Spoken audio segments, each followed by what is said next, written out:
Dear second year students, I will discuss the last part of the poem Daffodils today, and the video will be sent to you very soon, and you have to pay your attention to the online class, online video, and accordingly you have to shape your career. So the third stanza of the poem, the first, the second stanza of the poem, the first stanza has gone, and I will discuss the second stanza of the poem. Continuous as the stars that shine and twinkle on the Milky Way, the stretched in never-ending line along the margin of a bay. 10,000 saw I at a glance, tossing their heads in sprightly dance. Continuous as the stars that shine. So in the first part of the poem, in the first line of the poem, that is in the first stanza, William Wordsworth has already compared himself with a piece of cloud floating just over the head, or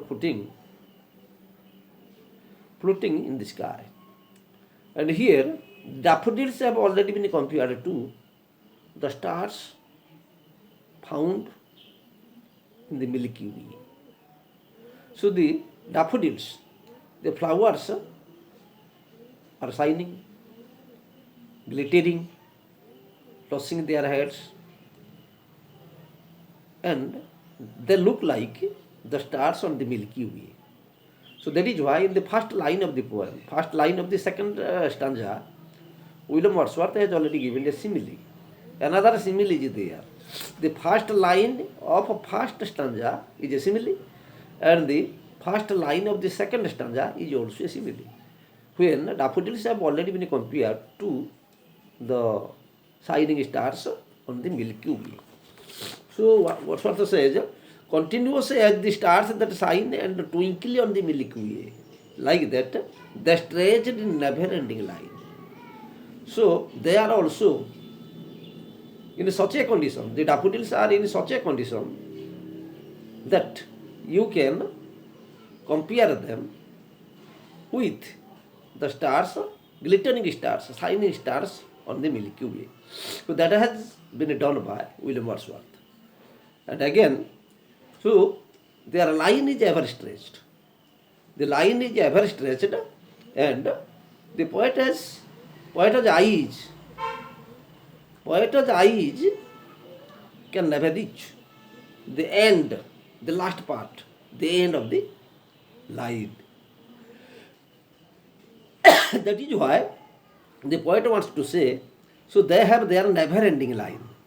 The daffodils on the margin of the bay, or in the lake district, or beside the lake, they are found in innumerable numbers. They are found in innumerable numbers, and they have their never-ending line along the margin of a bay. And 10,000 saw I at a glance, tossing their heads in sprightly dance. So the poet all on a sudden saw 10,000 flowers, which is nothing but a hyperbole. So he has already given this a hyperbolical depiction. He has made the hyperbolical depiction by saying 10,000 saw I at a glance. So at a glance, all of a sudden, the poet has come across 10,000 flowers, as if he has already seen a large number of flowers all of a sudden.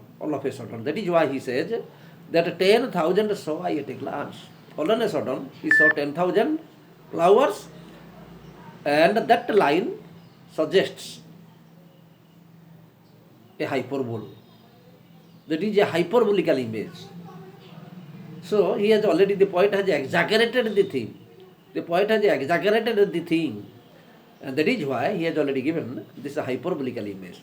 Tossing their heads in sprightly dance. Sprightly dance. That means joyfully they are dancing. They are dancing joyfully. So the last line of the second stanza is a personification, is a symbol of a personification. So first of all, he has already made a comparison, which is nothing but that comparison is a simile. and he has compared the stars with the daffodils, or the daffodils with the stars in the Milky Way, on the Milky Way. So that is a luminous band of stars. That is a luminous band of stars which encircle themselves. Which encircle themselves. A luminous band of stars which encircles themselves. And the strange never-ending line along the margin of a way. So they look like the shining stars, glittering stars. That is why the poet is totally amazed. The poet is astounded. The poet is astounded, dazzled. The poet is outwitted. The poet is at his wit's end, having seen a large number of daffodils in the Lake district, who have already been compared, to the stars on the Milky Way. So that is the thing. In this stanza, we get a simile and a never-ending line. Never-ending line is also a hyperbole, and a 10,000 saw at a glance is also another hyperbole. Three images are there, three imageries are there. And you come to the third stanza of the poem. The waves beside them danced, but they outdid the sparkling waves in glee. A poet could not but be gay in such a jocund company. I gazed and gazed, but little thought what wealth this show to me had brought. The waves beside them danced. So the poet is focusing his attention, or the poet is focusing on the waves of the sea, the waves of the bay. So the beauty of the flowers surpasses the beauty of the waves, the curly waves, the beauty of the waves of the sea. So that is also done. So the poet has never spared anything. Yet the poet has never left anything, and he wants to communicate his feeling. He wants to communicate his feeling by adding this line. The waves beside them danced, but they outdid the sparkling waves in it. Outdid. So the surpass. The beauty. Normally the beauty of the daffodils surpasses the beauty of the waves found in the sea or found in the bay. And every poet cannot but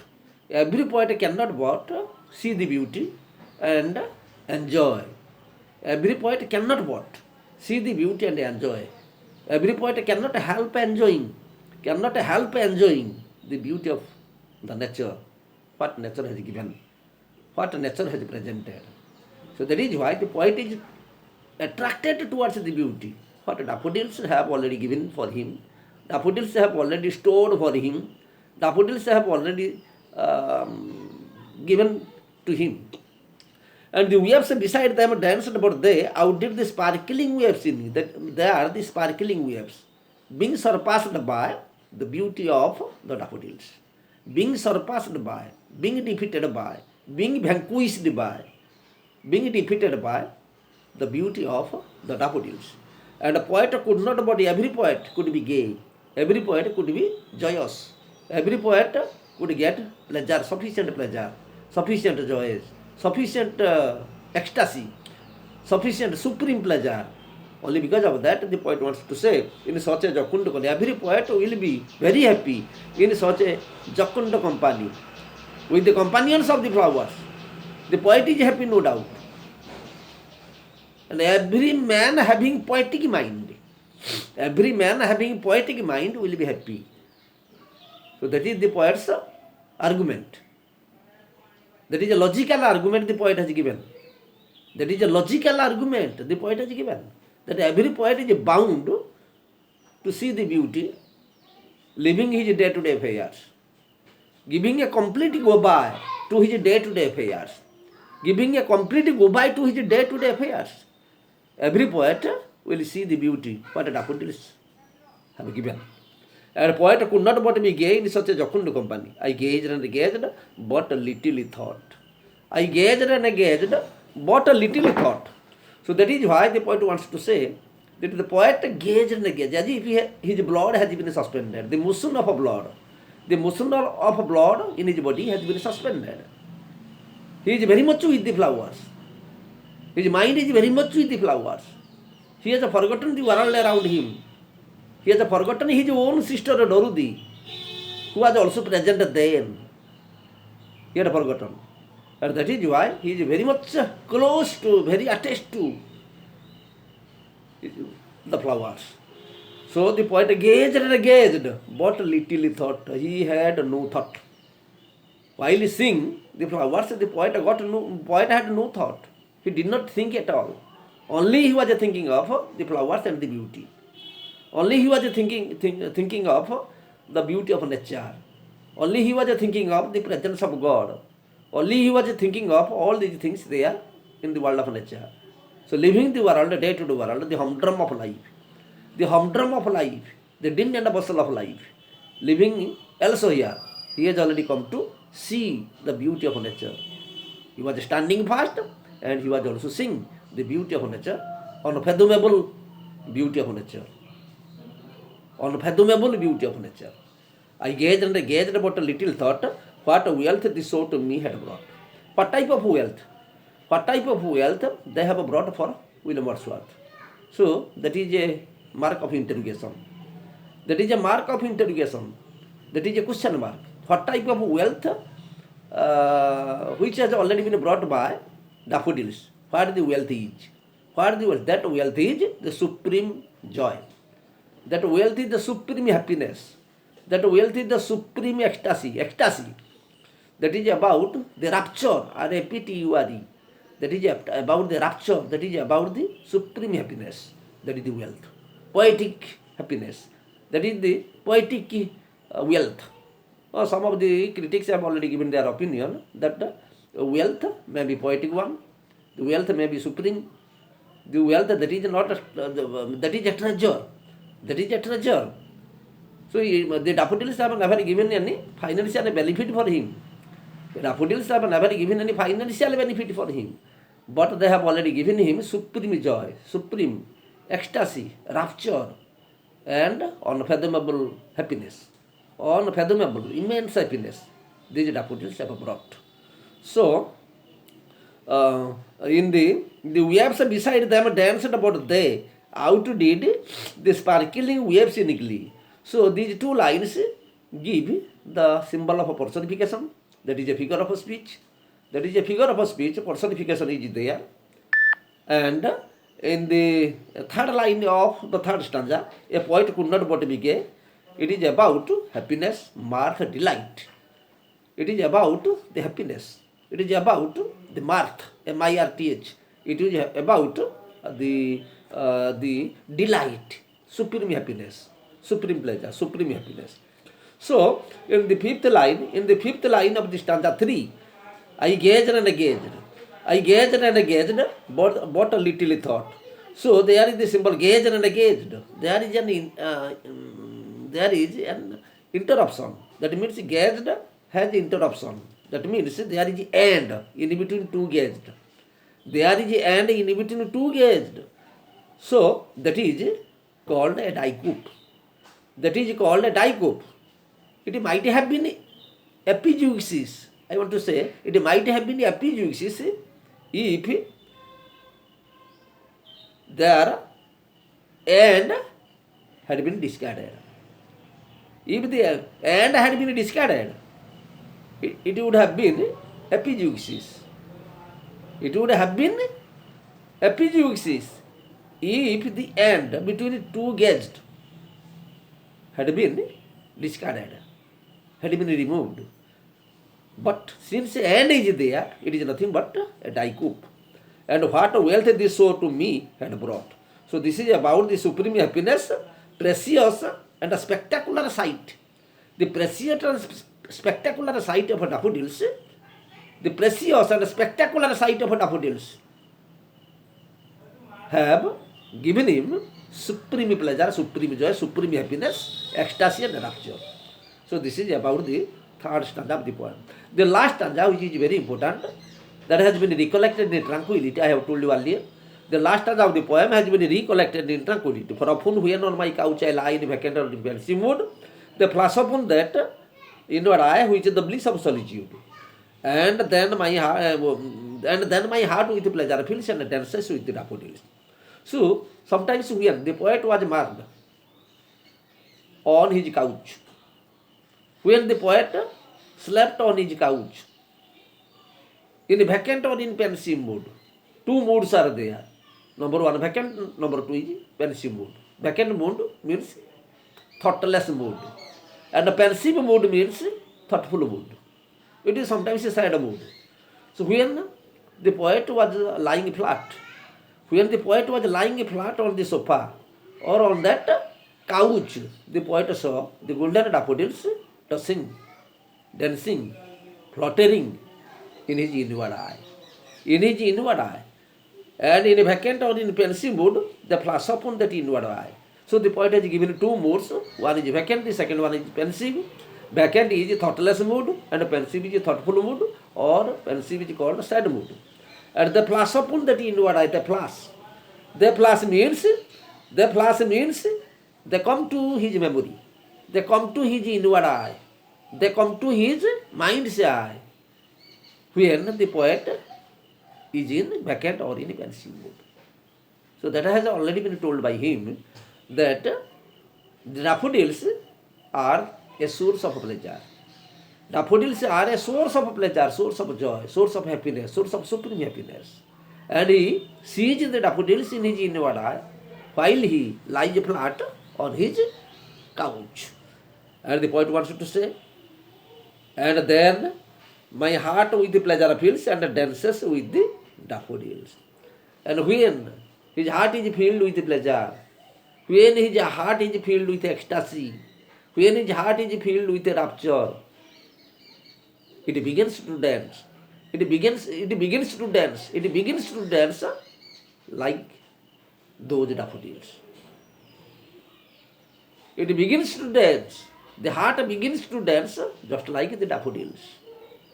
As if he is quite at home with the daffodils, very close to the daffodils.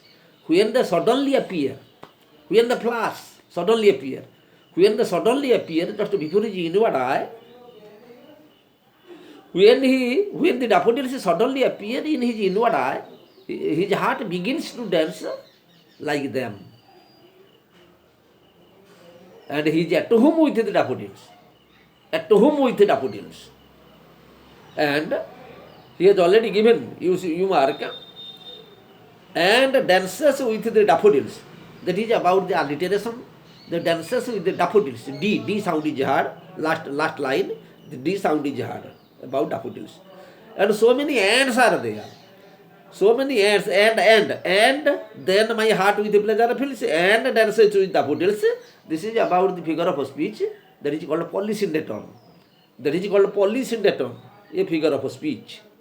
So the writer has got a great joy, you mark. The writer has got a great joy. So you mark, for oft when on my couch, for oft, sometimes or many, most of the times. Or oft, the meaning of oft is sometimes and most of the times. And in Indian context, I want to say, it is used for sometimes. Sometimes when he was found lying on the sofa, lying on the couch, he saw a large number of daffodils in his inward eye, a large number of daffodils in his mind's eye, and they gave him sufficient pleasure, and his heart began to dance by that time. Seeing the daffodils, his heart began to dance, because he was at home with the flowers. He was very close to the flowers. Other than flower, he sees nothing. Other than nature, he sees nothing by that time. So the poet says, and then my heart with pleasure fills and dances with the daffodils. With many of the figures of speech. Epizeuxis, dicope, alliteration, simile. Wealth is a metaphor. You mark wealth in the third stanza of the poem is a metaphor. So there is a metaphorical depiction, there is a metaphorical image we find, that is wealth. You should keep in memory. Wealth is a metaphor because it will refer to something else. It will refer more things. It may be supreme happiness, it may be poetic happiness, poetic joy, poetic creativity, it may be, or it may be the treasure, ecstasy, rapture, and wealth has different meanings. So in the wealth in third stanza of the poem has different meanings, And that is why it is used as a metaphor here. Wealth in the poem is a metaphor.